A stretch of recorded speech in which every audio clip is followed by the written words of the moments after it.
Last time on Will Save. It is said in life that we are all running from something. So too began the tales of our heroes.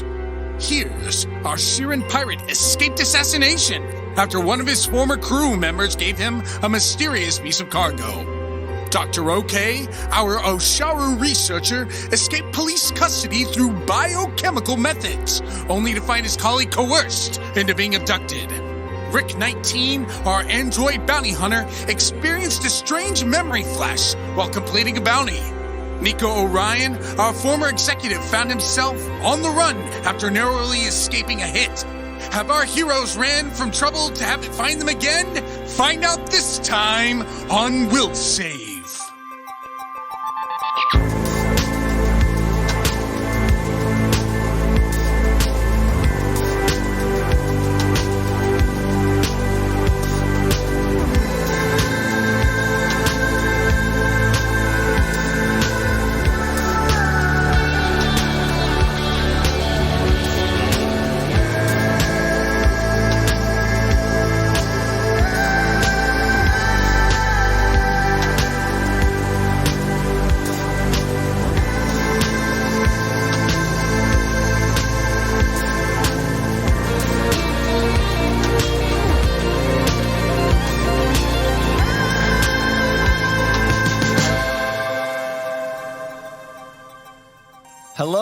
Hello. I'm John Swan, your game master, and I want to welcome you to episode 2 of Will Save, the only Starfinder actual play podcast The Rock uses in his workouts. Actually, that last part isn't true yet, but I do want to walk through how we have fun here and why you and The Rock could as well.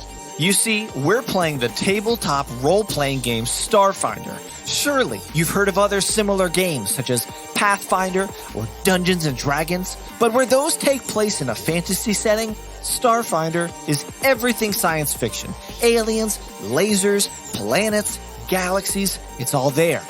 And what I love is that Paizo, the creators of the game, have developed such rich lore and history, they've even tied it into their other flagship game, Pathfinder. So if any of this sounds like a good time, you've got many worlds and stories to jump into. How does one play an RPG, John? Glad you asked. You create a character and put them in an adventure. A decision comes up, you decide what your character would like to do, you roll some dice to see if you do said thing, and then the game master continues the story forward. Rinse and repeat. Now, all the actions your character wants to take are governed by a set of rules.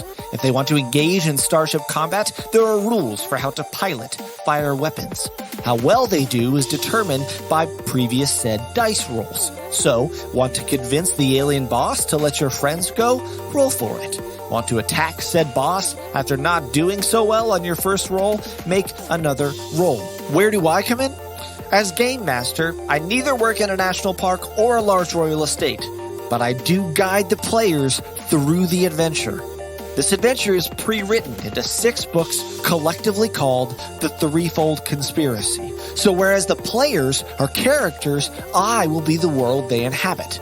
Here's the key though, and here's where it gets juicy. Although the adventure is pre-written, the players' reactions and choices are not. Nothing about their reactions or decisions is pre-planned. Anything could happen as the players decide how to respond. This is the actual play in the succinctly named genre, actual play tabletop role-playing game podcast. And as I like to say, whenever the players respond, the world responds in turn. To tell you a bit about myself, I'm a professional musician and acoustics consultant. My role-playing days started when I learned D&D from my dad, thanks Dad, and also started playing with my friends in school. We kept playing throughout high school and eventually stopped as we graduated. Then, a few years ago, thanks to the age of non-dial-up internet, we started playing again online, but I missed playing in person, that feeling of shouting at little math rocks around a table late into the night. Around that time, I meet my friend Kevin, who had just started playing D&D. I introduced him to my friends Nick and Will, who introduced me to Kelly, and we started a group chat that went something like, "Let's play." Little did I know that those words would lead us to starting a Starfinder podcast. Now maybe you, dear listener, are deep into your character or campaign, or maybe you're new to role-playing games and you got lucky by stumbling upon our podcast. Well, we love Starfinder and think everyone should enjoy its epic space opera adventures. So, regardless of where you are in your gaming journey, we're going to make sure we keep everyone in the loop, including ourselves, by explaining rules and gaming concepts throughout our episodes. Mostly for you, also a little bit for us, so this way, when you inevitably start playing yourself, we'll both know what's going on. With that said, if you like anything you hear, please give us a review wherever you enjoy podcasts. It's amazing how far one review can take us, so the more that you offer, the more that we can share Starfinder and share this ragtag band of players with everyone. So that means tell your friends, your family, your gaming group, that person that you always nod to with your headphones in on the commute in the morning and then oddly enough in the evening as well. Let them know, or let us know. Maybe you've got a favorite moment from the first episode. Email us at willsavethepodcast@gmail.com. Maybe we made a mistake with the rules. That does happen because I noticed one last episode with calculating kinetic armor class. Did you notice it too? Then why didn't you tweet and Instagram us? We're on all social media except for MySpace, alas, with the handle @willsavethepodcast. And you can check out our website, willsavethepodcast.com for more. Finally, a quick note. If you've played in or run the Threefold Conspiracy, you know how awesome and mysterious it can be. So, I'd ask those listeners to avoid any spoilers or hints anywhere the players might see them. Especially if they ask you. Just tell them, "No clues for you, you pesky meddling players," and then we'll all have a good time. Once again, thank you for enjoying episode 1, deciding to start episode 2, listening through me saying hello 3 times, and then winding up here at the end of an intro that you didn't know was coming. So what are we waiting for? The Rock? Let's play.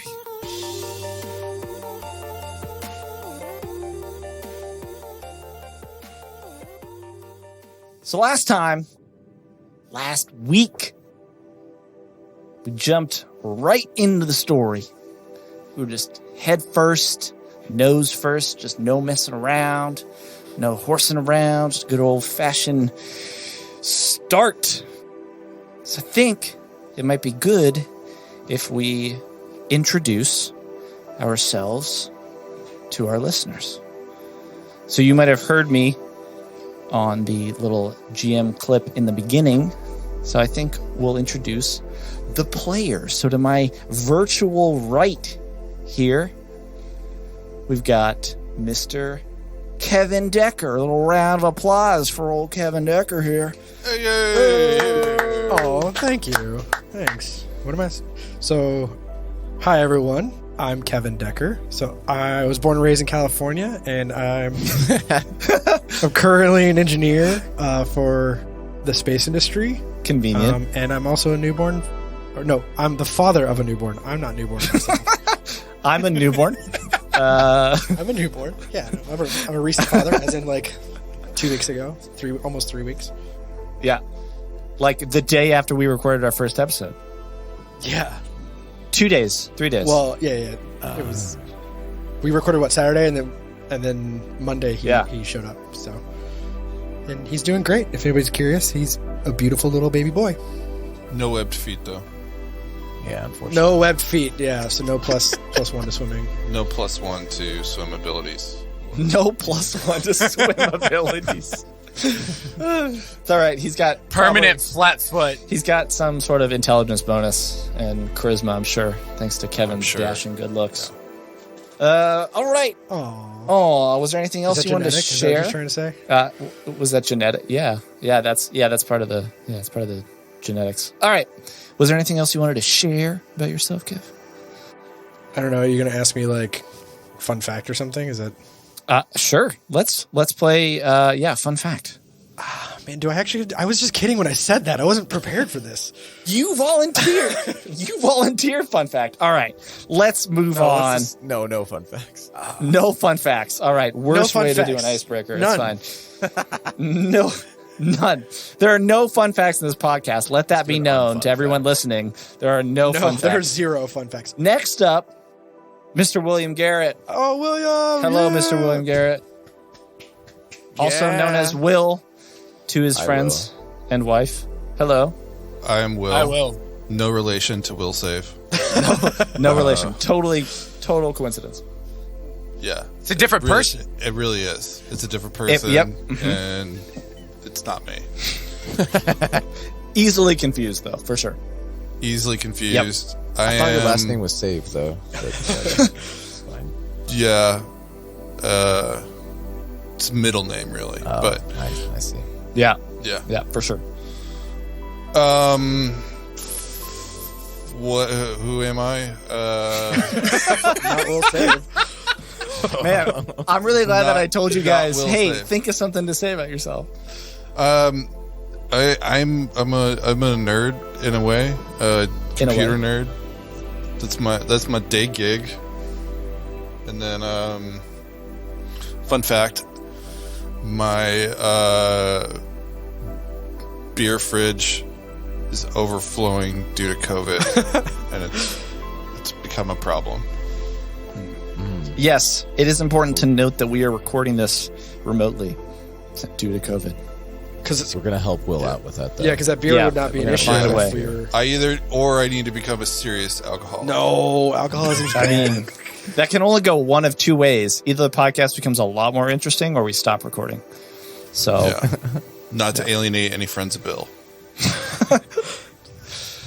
all right, next up in my little windowed pane at the top of our Zoom meeting is Mr. Nicholas Belcher. How we doing, Nick? Woo! Yeah, Nick. Oh, it's a quiet Saturday. I'm doing all right. And yeah, I guess I need to talk a little bit about myself here. That's really hard. It is for some. So I'm Nick Belcher. It's a quiet Saturday afternoon, and I'm loving life. A little bit about myself. I work as an outside sales rep, currently for a credit card processing company, but in the market for something else at the moment. And fun fact about me, I used to be a musician.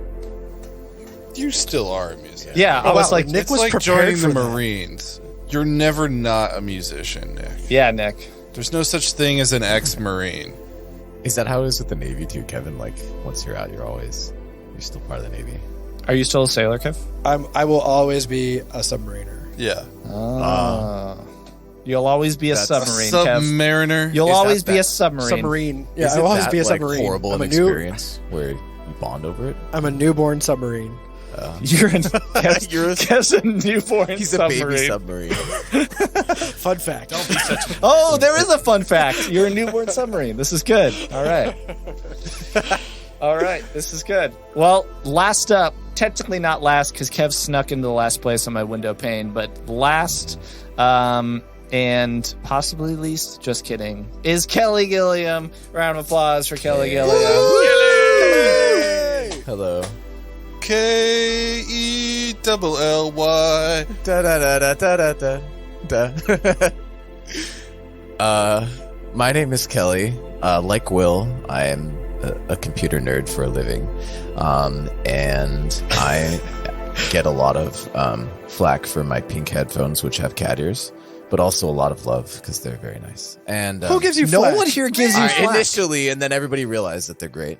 But No, we love them. We've okay. always loved your headphones. Yeah. okay, good. They're- Okay, good. Let the record. I show. thought my eyes deceived me, for it was so wondrous. Doth eyes. Yeah. I'm glad you found your ear back. What, you lost an ear for a while. Yeah, that's true. I yeah. finally found one. The ear got clipped. You got tagged.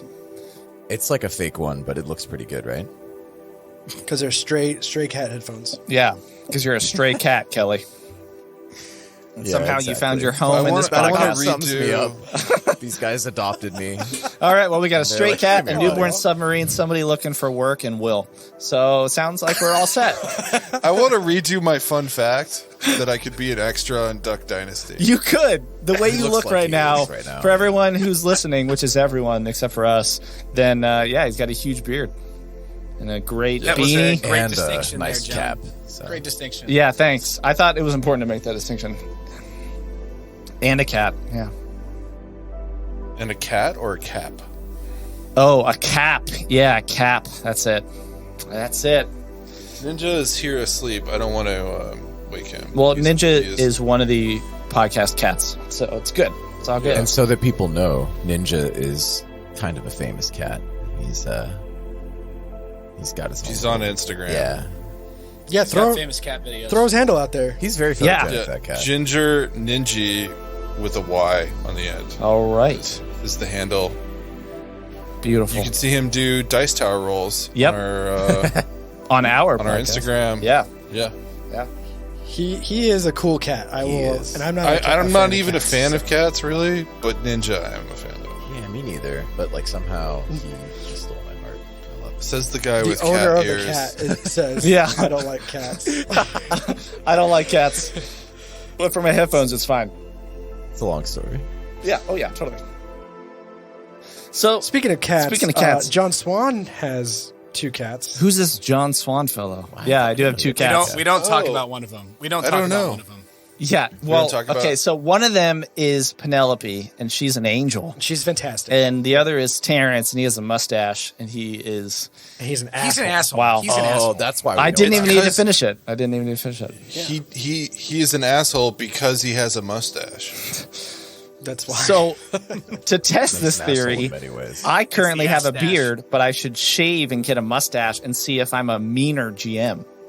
That's how that works, right? That's how you test we the need to. I don't know. think we need to do that. Oh, okay. Yeah, we All right. don't want to see that. Next I prefer week, you with the full episode beard. 3, I'll have a mustache. That's You fine. look Like, so if much you better with a shave- beard, John.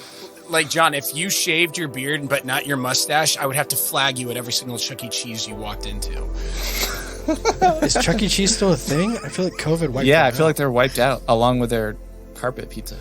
No, didn't you Which hear? is funny because like they should have been wiped didn't you out hear long they tried before. to? No, didn't you hear they tried to pass themselves off as like a fake pizza joint and they got caught? What? What do you They are mean fake they Pizza joint? What?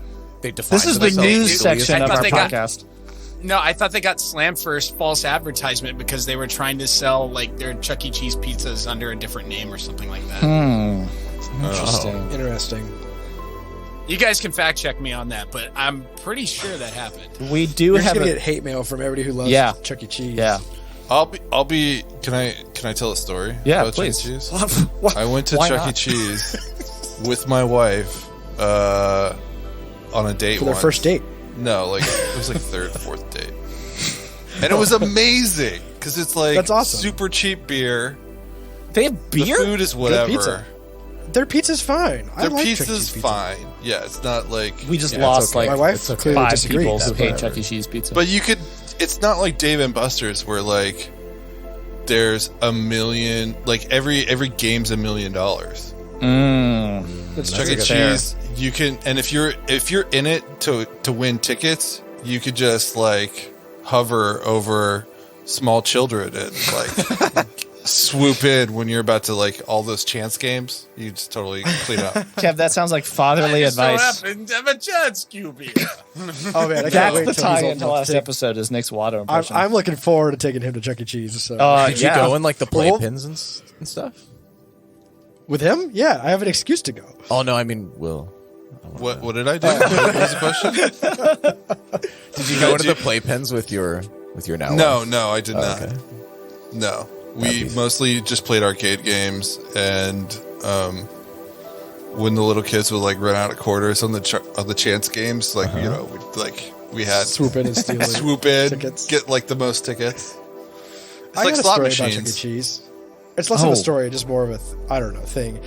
There was a Chuck E. Cheese literally in the same parking lot of my comic book shop that I used to go to right out of high school. And so I had a friend that worked at that Chuck E. Cheese. So every time I went to go get comics on Wednesdays when they came out, I would walk over to Chuck E. Cheese and get cotton candy and then go back to the comic shop.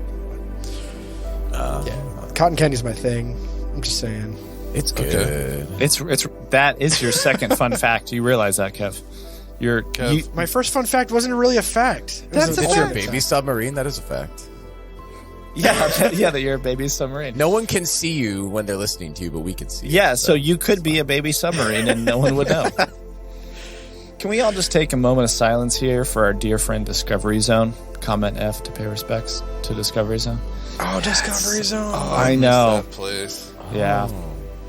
Going DZ at Discovery Zone. Oh, I'm going to cut out the audio right when you sing that, so it's just your voice. That was awesome. Do you guys know about giggles and hugs? What? What's that? This is a learning It's like- session. It's like Do I want Would to I know take about my this? kids to that? it's like the Whole Foods of like play places. What? Whole Foods. Whole No, Foods. thank It's a way you. to sell it. Okay. That name It's sounds all really creepy. hypoallergenic Like, material. but- Yeah. It's Chuck E. Cheese for hipsters. They're Like just- all the toys are just like wood blocks. That would be really, really sad. Oh my gosh. Montessori. Yeah, exactly. Google giggles and hugs, man.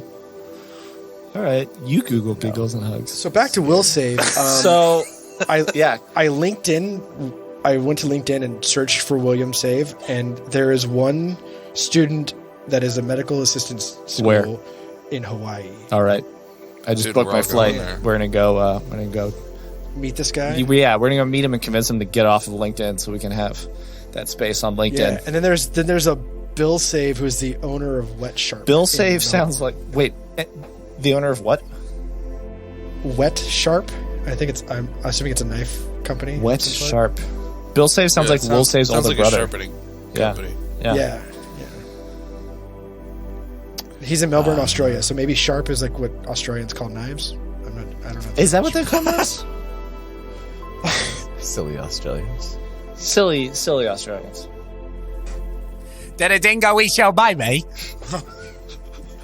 You call that? We a knife. lost all the Australians. Are you? Yeah, we lost are you trying everybody to quote- Are you doing a? You're gonna have to cut. Yeah, that. I know. it's Are you all right. doing a Moira impression from Schitt's Creek? Oh, what a great show! I've heard. Oh, we such just things. finished Welcome Gonna to Will take out Save the your Schitt's baby. Creek. Oh, yo baby. That a dingo we shall buy me. She has the best enunciation and articulation of anyone. We could Of all learn anyone. something. We could. Is it good? Let's Is talk that about considered learning good? Is that why something. she got the Emmy. So, just wanted to plug a little couple things here from Starfinder by Paizo. We threw around some terms last time that were like, kind of, if you know, you know, right? Little Starfinder terms. We didn't take the time to explain them. So I thought just real quick, we're just going to talk through them. Might get some audience participation from you guys here if you want.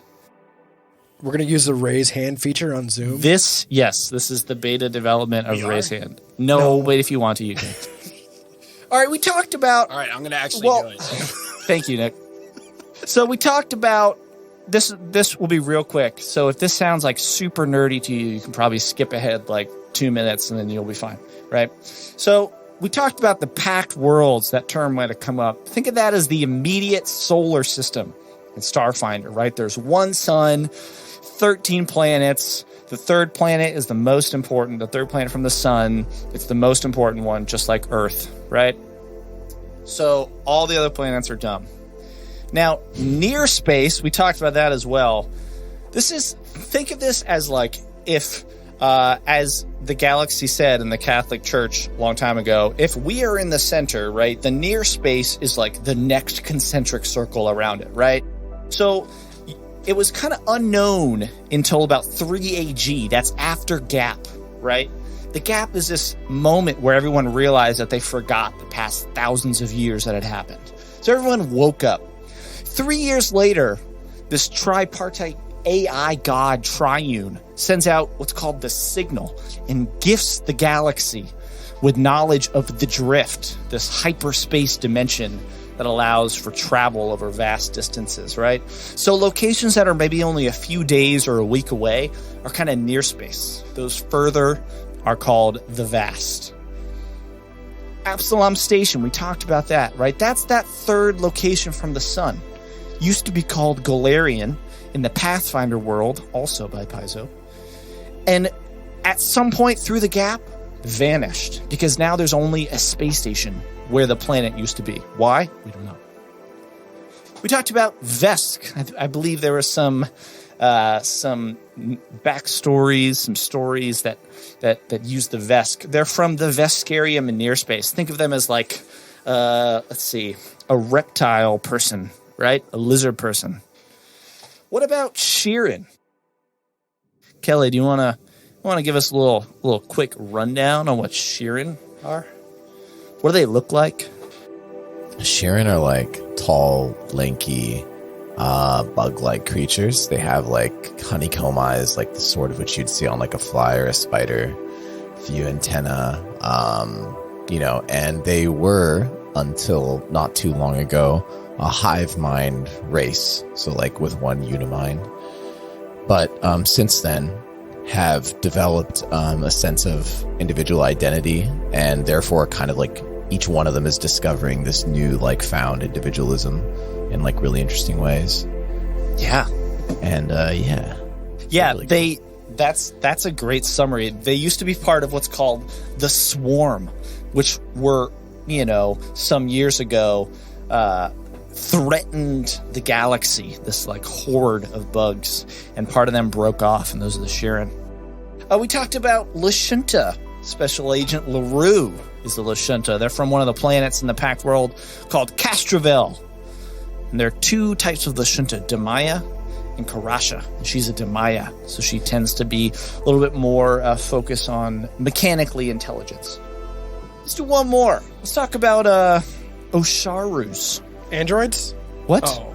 Just want to talk about Osharus. Androids. We didn't talk about androids. Okay, we'll talk about androids in just a minute. But let's talk about Yes. Osharus real quick, Will. The Asharu are a slug people from the planet of Payback. Payback. P-A-B-A-Q. Thank you, Paizo. It's a university planet filled with the dominant race of slugs. And they're, there's different types of slugs. All Usharos vary in some degree.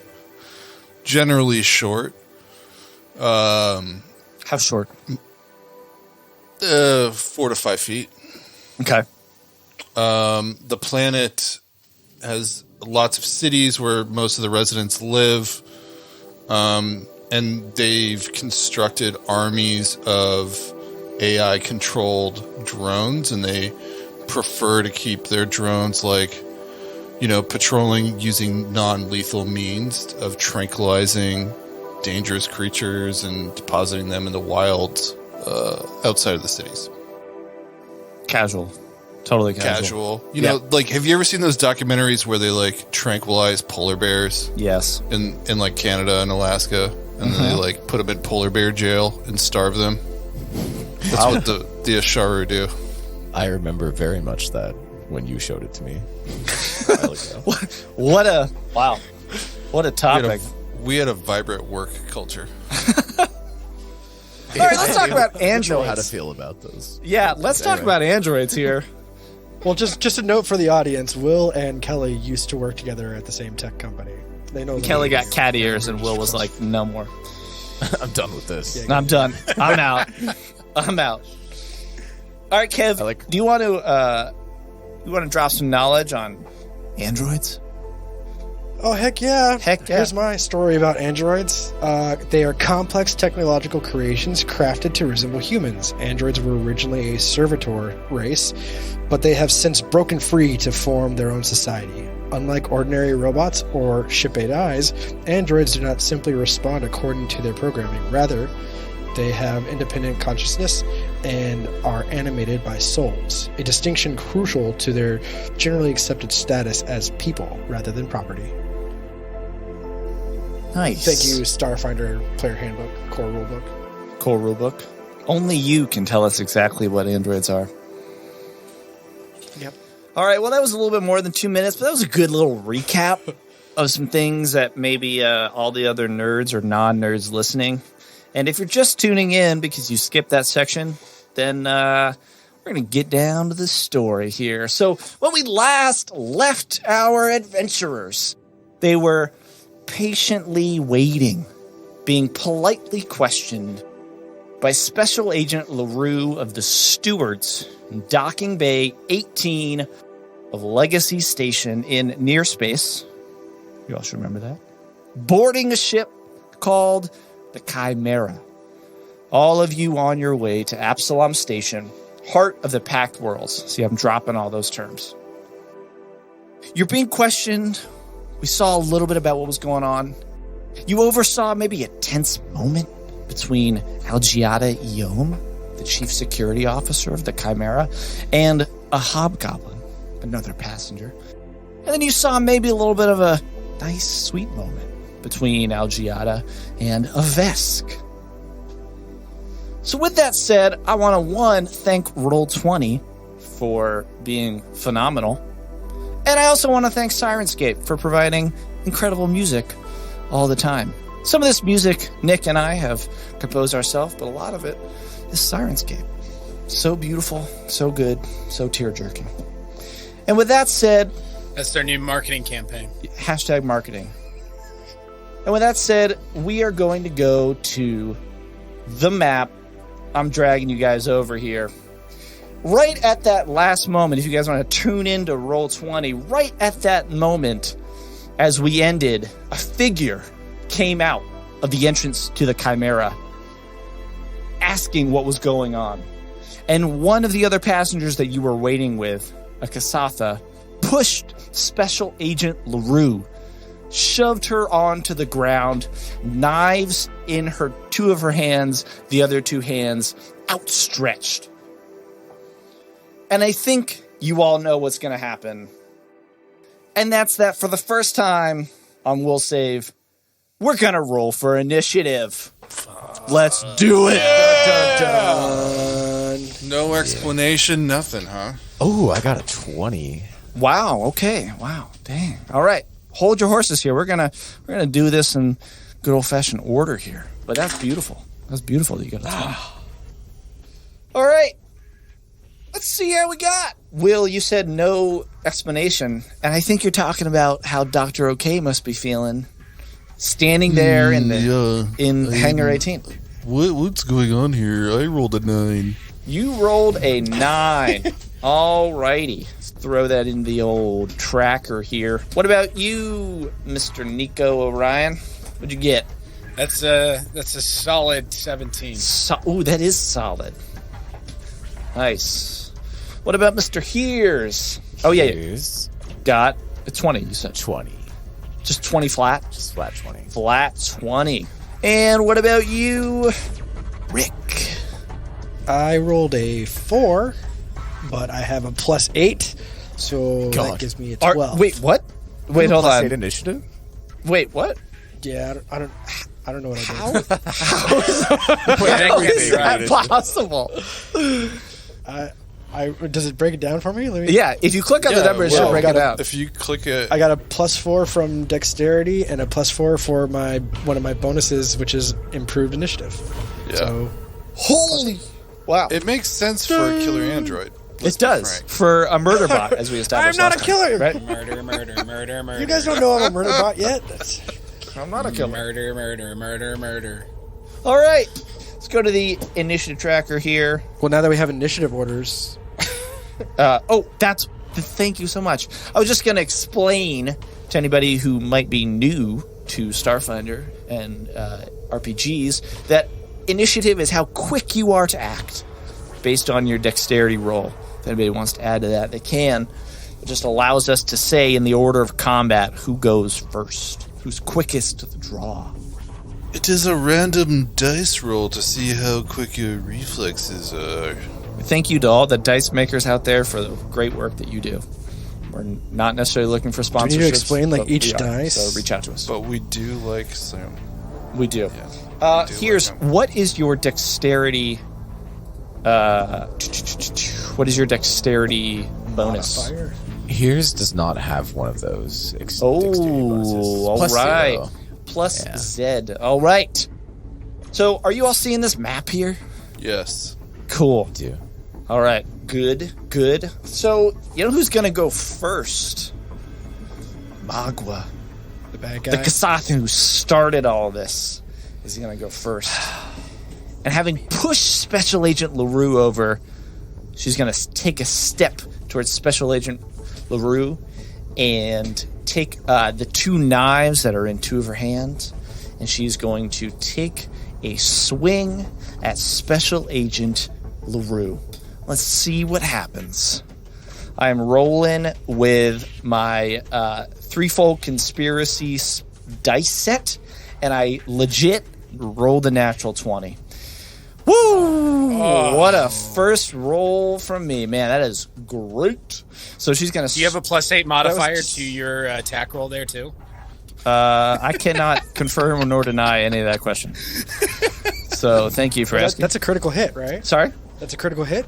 That is a critical hit. Does anybody want to explain how critical hits work in Starfinder while I'm pulling up some of the AC here? Critical hits mess you up.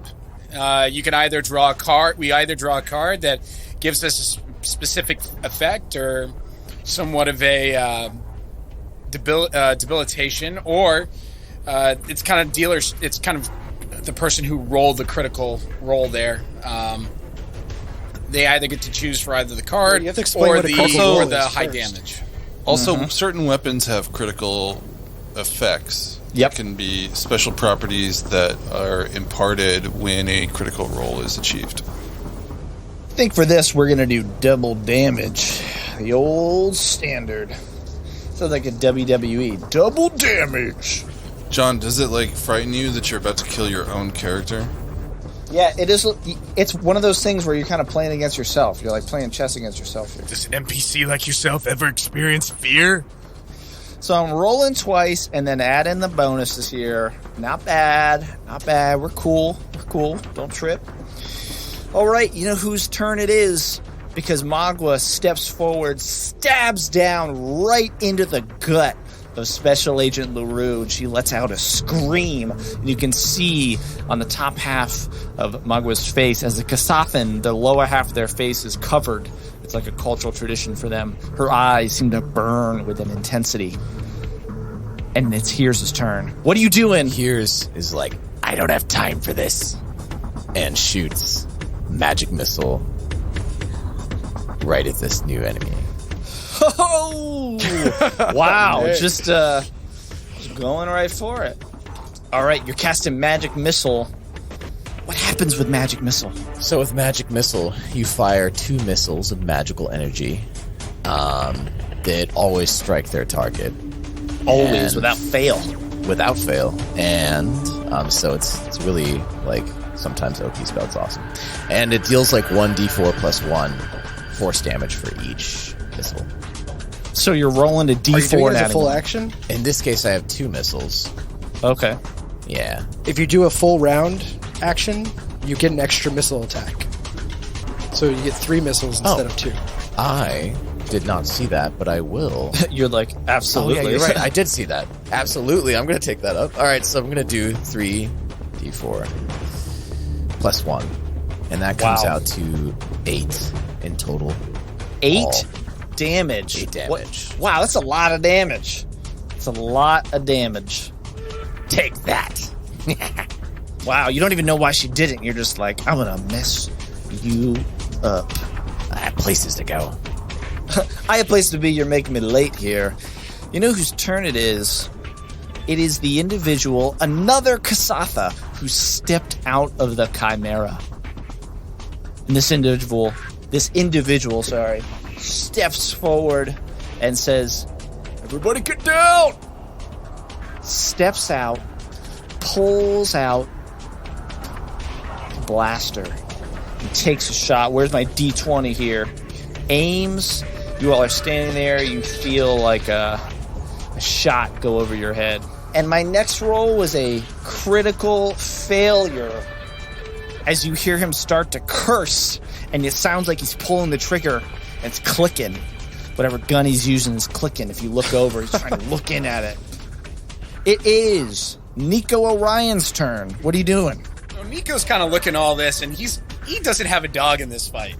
He doesn't have a dog in this fight at all. He doesn't care what's going on. He's just kind of watching with interest, with caution. But his hand drifts a little bit closer to one of his azimuth laser pistols, but he does absolutely nothing. Just mild amusement that there's just more ruckus going on in the background. Okay. So, doesn't do anything. Withholds an action. Yeah? Yep. All right. Wow. You know whose turn it is? It is Special Agent LaRue on the ground, having been stabbed with a Kasathan standing over her. She shouts and screams, and then she turns to all of you and says, "Don't kill Don't kill him! Don't kill him! And at that same time, she tries to reach out and grabs for a baton that's strapped to her wrist, to her hip. And she's going to swing that baton out. Let's see what happens. Woo! That is a hit. You see her kind of fumble down, grab the baton, try to pull it in her hand, and she swings it. It hits Magua in the face, gets slapped over. And that is going to be some damage. It is the individual who's standing here. If you're on roll 20, I'm going to ping it.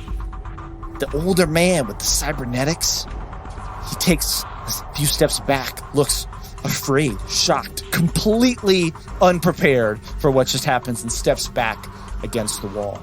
Rick, what are you doing? Rick, with the lightning fast speed, he pulls a gun out from his waistband. And just as a note, he has a +1 for his base attack, so he can draw a weapon and move at the same time. Thank you for that point of clarity. That was good. But Rick is going to move to here. To there. Okay. And then he is going to use covering fire. Covering. So you can use your standard action to make a ranged attack that provides covering fire for an ally. Nice. Make a ranged attack roll against a 15 AC. If you hit, you deal no damage, but the selected ally gains +2 circumstance bonus to their AC against the next attack if the creature attacks, or from a creature in your line of effects. As long as the attack occurs before your next round.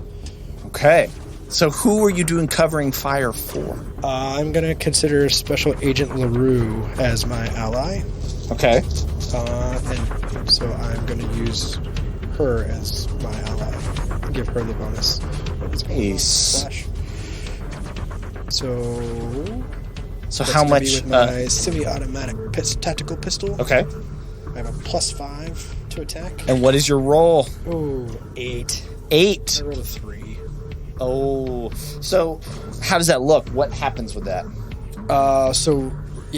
Rick draws his gun out and kind of strafes along that path, and he pulls the trigger to try to distract this creature. He doesn't target the creature because he doesn't want to hurt them, but he's just trying to. That's what covering fire is for. So right. He's just trying to distract them, but he just doesn't get their attention whatsoever. Yeah, she doesn't seem to notice. You fire, and her head doesn't move at all. Magua's head doesn't move whatsoever. Good try, though.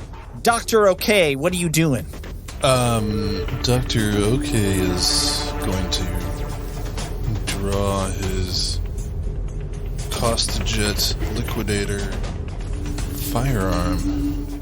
Wait, sorry. Can you repeat what that firearm is? Oh, what? Costajet Liquidator? Wow. Okay, that sounds intense. Yes, and I'm going to load it with a pharmacological inhibitor. Oh, of course. So I'm trying to look up the mechanics, though, on injecting a target with a drug. Okay. I think if you hit on the attack roll, then that's what counts. They are. Okay, so it's basically like the attack roll. Yeah, I'm sure the comment section on this will be like, "No, you're doing it all wrong." So yeah, okay. I'm trying to open the character operations manual, but as soon as you make the attack, we're going to consider it you're taking your hand off the chess piece, so you're fine. So what is your attack roll on that? Ooh, 18. 18! Yeah, you shoot. Ooh. Where are you aiming? Because you pretty much hit wherever you wanted to aim. I'm going to aim for this gentleman's neck. Sorry, which gentleman? This guy. Next to Agent LaRue, who's attacking him. Yeah, and Magua. It's not going to give him a lot of damage. However, what does it do? The pharmacological inhibitor introduces a mild hallucinogen into a living creature, making it difficult for the target to move or act. The target gains the encumbered condition and must succeed at a fortitude save, or also gain the entangled condition. This is a mind-affecting poison effect. This is the mind-affecting poison effect. That's Okay, So so very well. you If they Pyro. fail that, they can't take actions at all. Whatever so if they gain the encumbered condition, which Okay. I think is just it's not fun, and then certainly not entangled is when fun. they can't move. yeah, exactly. So encumbered would just mean, It's like slow movement or something. yeah, basically all of your speeds are reduced by 10. Your maximum dex bonus to your AC is reduced to +2, and you take a -5 penalty to strength and dex-based checks. Nice. Wow, nice. that is intense. And then, entangled is no bueno whatsoever. Yeah. So you're saying that she gets hit in the neck, doesn't seem to phase her first. She doesn't even notice it. Yeah, And then she gets 2 points of damage, okay, 2 but- points of damage then gains the encumbered condition and must succeed at a fort save. to not get the entangled condition. Correct. Ah, I see. I see what you're doing there. All right. Quick question. I Where- prefer non-lethal attacks. I prefer them in general. Here we go. Conditions. That's what I wanted. So she is encumbered. She got to make that save. Boom. So she's now encumbered on Hero Lab here. And let's see. Fortitude save. Come on. Special dive from Paizo. That is a 23. You pass. Oh, yeah. Okay, I guess I'll give it to you. Wow. All right. So you see it hit her. You're maybe waiting for a sec to see her kind of start to react, but she does seem a little slower. She seems like she takes a step. She's a little off balance. Kind of stands up a little bit to right herself, try and make sure that everything's all right. And at that moment, there's a shot that fires from behind you as Algiata Yom gets a crit on her azimuth laser pistol attack against Magua. So that is another crit. And that is going to be a good amount of damage here. All right, top of the round. Round 2. It is Magua's turn. And she's slowed. And she's been hit by Algiata. She's been hit by Dr. OK. Nico didn't do anything, right? And she's been hit. She was almost hit by Rick in the sense of a distracting shot, but didn't seem to phase her. Here's hit her as well. Just saying. Oh, yes, and here's hit her with magic missile. Thank you. Sorry, that was like the first thing. And I hate to say that you kind of did remind me. And she is definitely 100% going to turn and look Oh no. at Here's and gonna move towards Here's. Okay. You can tell as she kind of steps over, she turns like, why? And just like looks at you and takes a few steps forward and takes a swing at you with one of her knives. But you can tell that she's slowed because of Dr. Ok's inhibitor. Let's see what she gets on her roll. That is a 10. I don't think that hits, does it? Does that break your KAC? My KAC is 10. So. Oh, no, it's no 18 way! actually. I thought it was the really low, but instead it's really high, so it's fine. It's okay. All right. So she takes a swing at you. It doesn't even get near you. It just swings in front of your face, kind of, and you're not even phased. That's not even it. You don't feel like you need to even move. She was nowhere near you. What is your response? It is your turn next.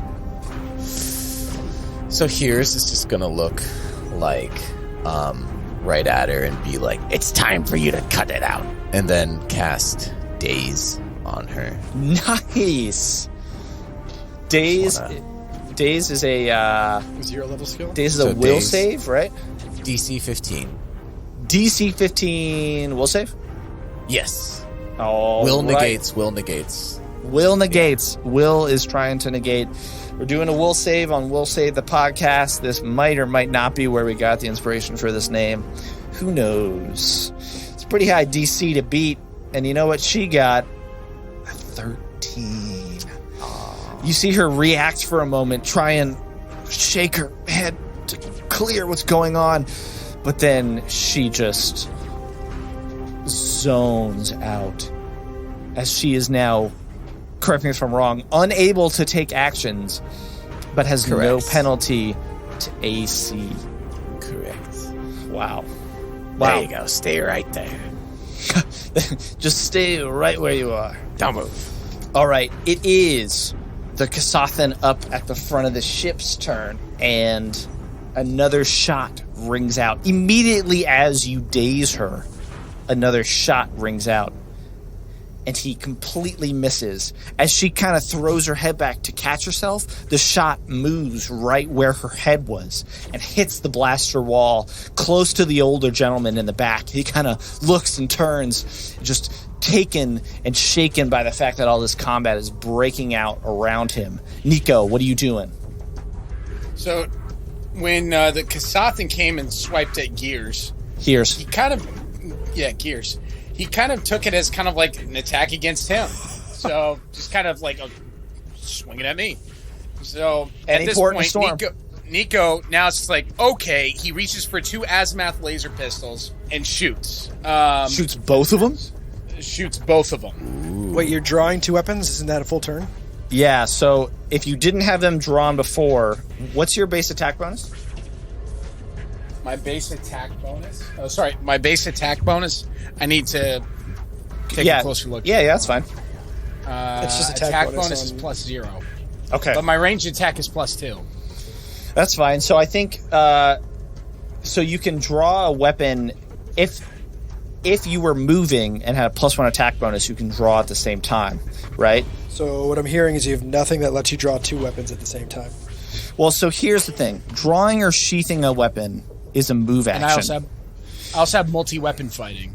That gives you... Okay, so let's break down a quick rule thing here. Anyone can fire or use 2 weapons in each hand at any time. If you do, you take a -4 to both. I will say this, and I realize that I didn't say this before. If you're trying to do non-lethal damage, you're going to take a -4 if it's with a weapon that typically deals lethal damage. So think about that when you guys are doing... Sorry, say that again? We can do non-lethal with ranged? Drawing or sheathing a weapon is a move action. So you could always... So you get 1 standard, 1 move, and 1 swift action every round. You can use your standard action to perform another move action. So if you want to pull both of your pistols this turn, you could do that. Or you could pull 1 and fire it. What do you want to do? So I think at this point, she Nico's seems gonna pretty like out of it. She got pretty dazed, literally, from Hears.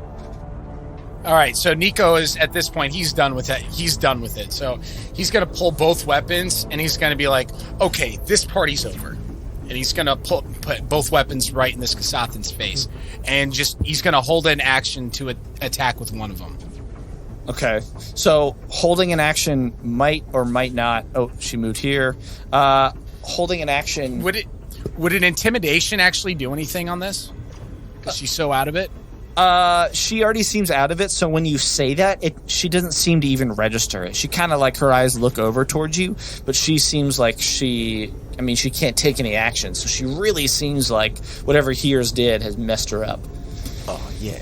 Especially the Special Agent LaRue clutches her wound and kind of pushes her hand up on the ground and reaches behind her to try and pull out what you guys can see as some sort of cuffs to use. There are 2 sets that she has, and she stands up as her move action and takes a step towards Magua. You see the older man in the back just look confused, hands against the wall, step back and just kind of slowly shrink down in the corner of the wall south of you here. It is Rick's turn. What are you doing? You got people scared, you got people shooting, people all up in the face ready to restrain or do something, and the target can't do anything. Rick is going to... He's going to take 2 steps over, and then so he's got a clean line of sight. Mhm. He's gonna roll perception Okay. On what? to see if there's any other threats around. Okay. So, where is perception? So +4. Woo! It's pretty good. So 16 for that. 16. You don't seem... This has all happened pretty quickly, right? It seems as if maybe... Not only do you notice that there's not much of a threat, but you kind of start putting the pieces together a little bit of what just happened in the past. You know, each round is 6 seconds. We're on round 2. It hasn't even been 30 seconds yet. And it seems like she was just waiting for the right moment to move forward and strike. And when you think about it, you're like, oh, it was that person standing at the entrance. As soon as they diverted somebody's attention, she moved. And so far, you don't see any alarms or anything else happening. She seems like the only threat in the area. Exactly. Okay. So then he's got his gun trained on her, and he's gonna ready an action to shoot at her if she makes another attempt to attack anybody. Okay. And then he's gonna say in his slow robotic voice, "Stand down." Nice. Nice. Okay. It is Dr. Ok's turn. Things have slowed for just a moment. Mostly due to your inhibitor. What are you thinking? Kev, wait, hold on. Kev, are you drinking Dr. I am. Are we allowed to say Dr. Pepper on air? Are I'm you drinking Dr. Pepper and cream soda? Wow. Oh. Sounds really good. You can't I don't know if we can say it, but It tastes. You know, I mentioned cotton candy earlier. It tastes like liquid cotton candy. I like your style. I like the way you think. All right, Dr. OK, what are you doing? So Are you this wrapping guy this up? on the up here? What he's shooting at us? No. No. He appears to be shooting at the other This guy. Kasathan. Yeah. This guy. He's just like shooting in the general direction because he Yeah, hasn't hit a because damn thing. he hasn't done anything. Just making sure I shouldn't hit him. Can I like get a sense of Agent LaRue's state with a life science check? Sure.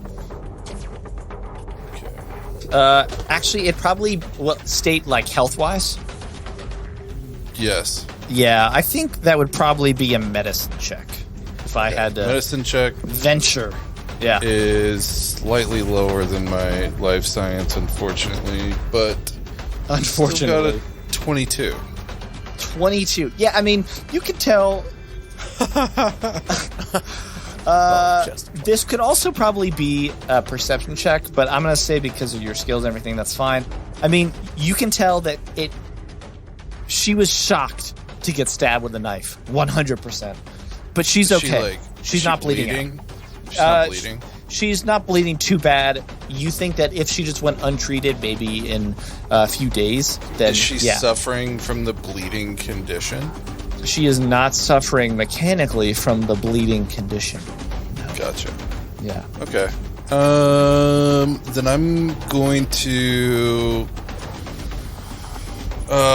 It's an action to draw a different weapon, correct? Unless you have +1 and move at the same time. Okay, no, I can't do that. So I'm just going to take a step back, and then shoot him again. But this time I'm going to hit him with a minor inhibitor. You're gonna hit her with a minor inhibitor. What does that do? Takes a -1 penalty to attack rolls Okay. for 6 rounds. Wow. Okay, and is that the same where if you meet a certain, if you meet her? No, there's no DC or anything like. It's just if you beat It her is. AC. yeah. If I hit, Okay. Against her KAC, right? Her kinetic AC. yeah. Okay. 16. 16 to hit against her kinetic AC. Let's see. Did you beat it? Oh, yes, you did. Just barely. Yeah. So where do you hit? Probably like the. Is she facing me? She seems to be facing Here's, because that's where she last was when she was first encumbered by you and then now dazed. So I would say like maybe like one of her arms, like in the mid drift of her two arms on her right side. Okay. I'm just like hitting her real quick with the minor inhibitor, and I deal 4 damage. Did a crit on damage. 4 damage, max damage. Wow. All right, yeah. It hits her arm, and you can tell that whatever movement and sense of control she might have been struggling to recover, she totally loses it. And her 4 arms just kind of fall, and she seems like she's about to just collapse onto the ground. It's what it feels like. You see the Chief Security Officer, Algiata Iom, seems to run over and run past the figure at the entrance, runs out of her panel from before, runs down the steps as if she's running over to make something happen. It's the top of round 3, and it is what would be Magua's turn. But you see her just fall to her knees and almost blink her eyes, slowly trying to gain control. All 4 of her arms are limp, and she seems like she can't even move or do anything. It's Here's turn. What do you want to do? So I think Here's can see that Special Agent LaRue has the cuffs ready. Yes. Right. And so just to help her out, he's going to try to... he has this summon ability. It's called Unseen Servant, and it can perform some actions for him. I have to check with you, but I would like to... because it can open doors and pick things up and stuff like that, hold chairs. Okay. Maybe just kind of like hold our attacker in place in some way. Oh, like... Hold the hands back. Yeah. Like push her hands back. I'll say that help secure her.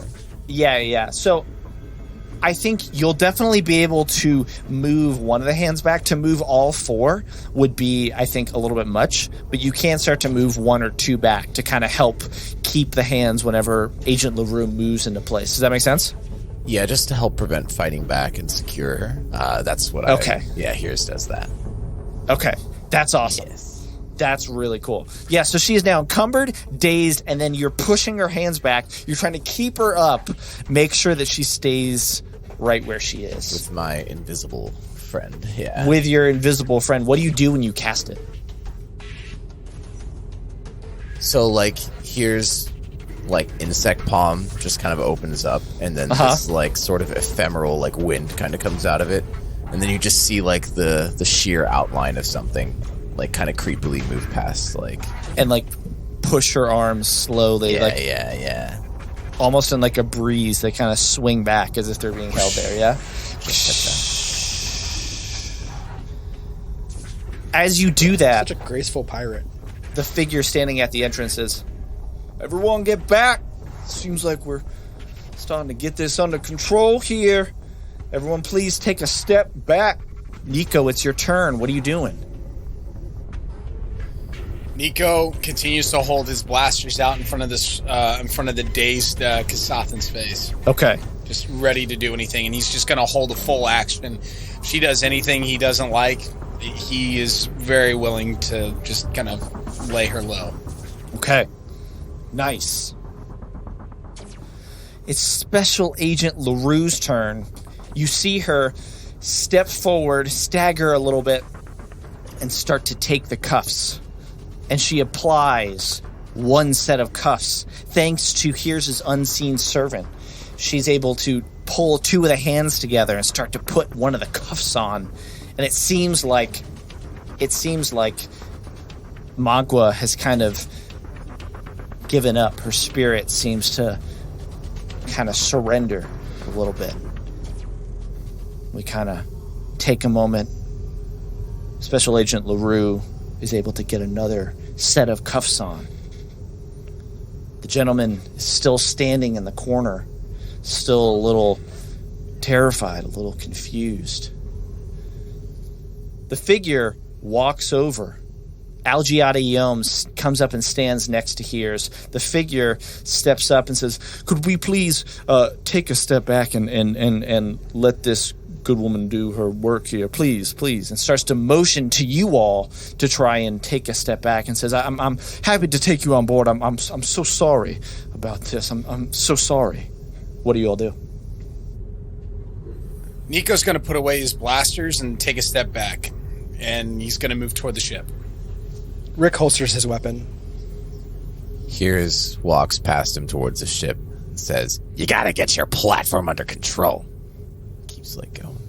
I'm so sorry about this. I'm so sorry. Rick, Dr. OK, what are you doing? I'm going to talk to Special Agent LaRue and ask if she's okay. What do you say? Special Agent LaRue, do you require any medical assistance? I think I'll be all right. I was both expecting and not expecting that. I think you can understand that us stewards are ready for anything. And she kind of pats Magwa's shoulder, and Magwa's still a little dazed. How long do your inhibitors last, and how long does daze last? 6 rounds. 6 rounds. And how long does daze last? Here's? Days last, I think, for 1 turn. 1 turn? Oh, really? 1 minute. It's immune. It's immune to it for 1 minute. The duration. Yeah, what's the duration? Where is that? I'm sorry. 1 round. 1 round. 1 round. Okay. Yeah. So she kind of she seems to snap out of it a little bit, and just shakes her head. And Special Agent LaRue turns to Dr. OK and just says, I think we'll be all right. Probably best that I handle it from this point. You can continue on your way. And she kind of holds her wound and kind of gestures for you to get on the ship. I'll deal with the authorities here. Very well. Have a good day. Nico's gonna on the way up to the ship. Nico's gonna kind of elbow Hears a little bit, and he's gonna say to Hears, "Looks like someone's gonna make the local news tonight." Hears mandibles just sort of jittering glee. Yes. What is? Oh, sorry. Go. No, go. That's all. He has nice little mandibles. Rick, what are you doing? So Rick he's just going to holster his weapon casually and pull his trench coat back forward, and he kind of just stands there in full observance of just trying to see what's going on. And he's going to roll another perception check. Roll a perception check. Ooh, not good. Let me see. My perception was an 8.